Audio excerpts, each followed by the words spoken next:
پدر جانم دعایم ده شب و روز، غریبم آه به این شهر جگرسوز.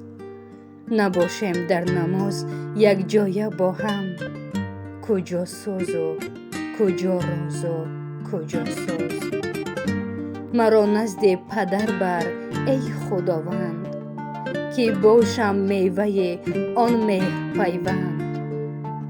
عجب رنج کشید از ما به دنیا، خورم خون غریبی جان در بند. مرا تو در بدر بار ندیده، زیبالین پدر دور ندیده. زمانت کرد مرا عمر مهاجر، زدی خنجر ولی بار ندیده. مرا در زندگانی بندگی نیست، از این کار فلک شرمندگی نیست. گشادم چشم دور از پدر جان، در این شهر یک نشاط زندگی نیست. پدر گیرد زی خورده دست فرزند، کلان گشته پسر در ننگ خربند.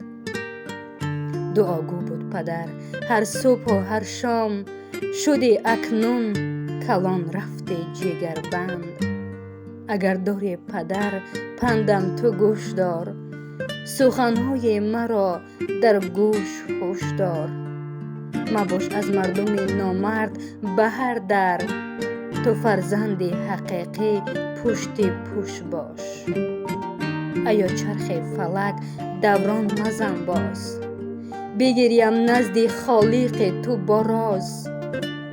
مبر مهر پدر از یاد فرزند، تو خود بیچاره بیچارگی ساز. منم امروز دهشت از کار ندارم، با این کاروان راه بار ندارم.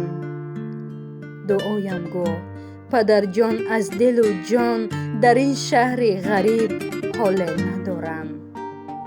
یکی در حسرت روی پدر مرد، یکی عمر غریب و در بدر مرد.